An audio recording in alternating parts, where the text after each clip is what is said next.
ایک ایسا ہی پاکستانی نوجوان جو کہ دوسرے کنٹریز میں پڑھ کے آیا ہے، پاکستان کے اسٹوڈنٹس کے لیے کیا کرنا چاہتا ہے، اور خاص طور پر ایسے بچے ہیں جن کے والدین، جن کے پیرنٹس خرچہ نہیں اٹھا سک رہے تعلیم کا، ان کے لیے یہ کیا اقدامات کرنا چاہ رہا ہے، اور یونیورسٹی لیول تک پاکستان کے لیے یہ کیا کرنا چاہتا ہے ان اسٹوڈنٹس کے لیے جو آگے بڑھنے کی لگن تو رکھتے ہیں مگر اتنے وہ اخراجات برداشت نہیں کر سکتے۔ این این نیوز کی ویڈیوز دیکھنے کے لیے ہمارے چینل کو سبسکرائب کیجیے، ویڈیو کو لائک کیجیے اور شیئر کیجیے، بیل آئیکن کو کلک کیجیے تاکہ آپ ہماری ہر آنے والی ویڈیوز سے باخبر رہ سکیں۔ بسم اللہ الرحمن الرحیم، السلام علیکم ناظرین، این این نیوز آپ دیکھ رہے ہیں اور میں ہوں آپ کا میزبان جواد باقر۔ ناظرین، ایک آپ نے مثال تو سن رکھی ہوگی کہ درد دل کے واسطے پیدا کیا انسان کو، ایک ایسا ہی پاکستانی نوجوان جو کہ دوسرے کنٹریز میں پڑھ کے آیا ہے اور اب پاکستان کے لیے کیا کرنا چاہتا ہے، پاکستان کے اسٹوڈنٹس کے لیے کیا کرنا چاہتا ہے، اور خاص طور پر جو نیڈی اسکول گوئنگ یا کہ ایسے بچے ہیں جن کے والدین، جن کے پیرنٹس خرچہ نہیں اٹھا سک رہے تعلیم کا، ان کے لیے یہ کیا اقدامات کرنا چاہ رہا ہے، اور یونیورسٹی لیول تک پاکستان کے لیے یہ کیا کرنا چاہتا ہے ان اسٹوڈنٹس کے لیے جو آگے بڑھنے کی لگن تو رکھتے ہیں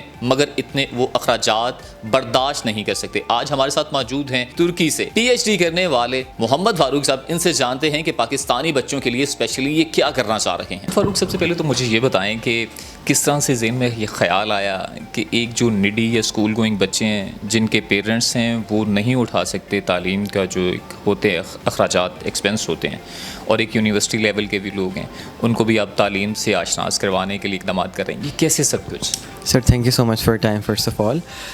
یہ سر میرے آئیڈیا آیا جب میں اپنے ایکسچینج سیمیسٹر میں گیا تھا فرانس۔ میں ٹرکی سے ابھی اپنی ڈاکٹریٹ کمپلیٹ کر رہا ہوں، تو وہاں پہ ہم نے ایک آرگنائزیشن کے ساتھ ایک بہت نیڈی بچے کے ساتھ کچھ ٹائم اسپینڈ کیا، تو 2 سال بعد اس بچے نے مجھے ایک لیٹر بھیجا اور مجھے لگا کہ یہ کتنا امپیکٹفل ہے۔ پھر سر میں خود بھی وہاں پہ انگلش ٹیچنگ کرتا رہا، تو میں نے یہ دیکھا کہ کئی بچے افورڈ نہیں کر سکتے لیکن وہ بہت زیادہ ٹیلنٹڈ ہیں، تو میں نے اپنے طور پہ اس کو سٹارٹ کیا کرنا، بچوں کو فری ایجوکیشن دینا، لیکن آف کورس وہ اتنا زیادہ تھا کہ میں خود سے کر نہیں پا رہا تھا۔ پھر میں نے اس کی ایک اسپیشل کلاس اٹینڈ کی، اس کو ہم سوشل انٹرپرینورشپ کہتے ہیں۔ تو سوشل انٹرپرینورشپ کی کلاس میں ہم نے کچھ اس طرح کے پروجیکٹس دیکھے، تو وہاں سے اپنے ٹیچرس کے ساتھ مل کے ہم نے اس کا بزنس پرپوزل بنایا، اور اپنے ٹیچرس کے ساتھ مل کے اور اپنی یونیورسٹی کے ساتھ مل کے، یونیورسٹی کے انکیوبیشن سینٹر کے ساتھ ہم نے ان کی گائیڈنس کے ساتھ پھر اس کا پورا بزنس ماڈل ڈیولپ کیا جس کو ہم سسٹینیبل سوشل انٹرپرینورشپ کہتے ہیں۔ تو وہاں سے پھر ہم نے اس کو امپلیمنٹ کیا۔ تو یہ جو نیڈ ہے، ہم یہ چاہ رہے تھے کہ جو ایجوکیشنل گیپ ہے بچوں کے بیچ میں وہ ختم ہو جائے اور ہم اس کو والنٹیئر سے اس کو فل کریں۔ خاص طور پہ آپ ترکی میں یہ پروجیکٹ آپ نے سٹارٹ کیا ہے، تو ترکی میں آپ کون سے علاقوں میں زیادہ آپ نے فوکس کیا ہے جو وہاں پر مہاجرین ہیں یا پناہ گزین ہیں، ایسے بچوں پر خاص طور پہ آپ نے فوکس کیا کیا؟ سر بیسکلی ہمارا جو سٹارٹ میں فوکس تھا وہ ریفیوجیز کے ساتھ تھا۔ ہمارے کچھ پروجیکٹ ٹیم ممبر ریفیوجیز کو پڑھا رہے تھے، سیرین وہاں پہ کافی زیادہ ریفیوجیز ہیں۔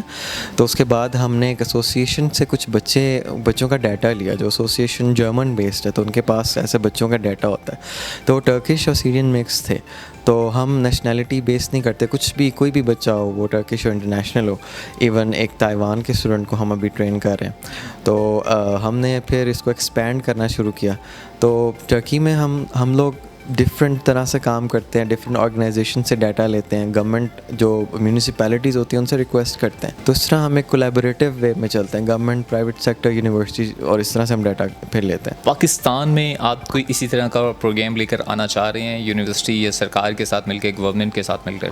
بالکل سر، میں ابھی آیا ہوں، مطلب مجھے 2 ویکس ہوئے ہیں، اور میں نے یہ پرپوزل بہت سی یونیورسٹیز میں، بہت سی پرائیویٹ یونیورسٹیز میں ابھی فلوٹ بھی کیا ہے۔ تو ابھی میری میٹنگز بھی تھی کچھ یونیورسٹیز کے ساتھ، تو ہم بہت زیادہ اس کو اسپیشلی میں خود کچھ پاکستان کے لیے کرنا چاہ رہا ہوں، تو ہم بہت زیادہ یونیورسٹیز سے کولیبوریٹ کرنا چاہ رہے ہیں، اور ہم یونیورسٹیز کے ساتھ مل کے اور گورنمنٹ کے ساتھ مل کے جو بیچلرس کے یا ماسٹرس کے اسٹوڈنٹ ہیں ان سے ریکویسٹ کریں گے، بلکہ ان کو باؤنڈ کریں گے کہ وہ اپنی ڈگری میں سے کچھ ٹائم اس سوشل کاز کو دیں۔ تو ہم یونیورسٹی کے ساتھ مل کے ابھی پرائیویٹ سیکٹر، اسپیشلی لاہور میں ابھی تک تو ہم کر رہے ہیں، ایون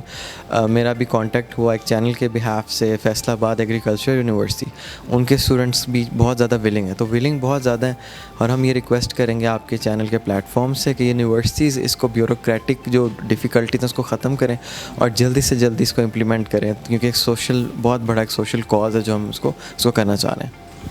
فاروق، یہ بتائیں کہ خود تو آپ پی ایچ ڈی کر رہے ہیں بزنس میں، اور بچوں پہ آپ نے کیا فوکس رکھا؟ کوئی خاص سبجیکٹ ہے جن کی تعلیم دیتے ہیں، یا کہ اوور آل جو بھی وہ کرنا چاہ رہے ہیں؟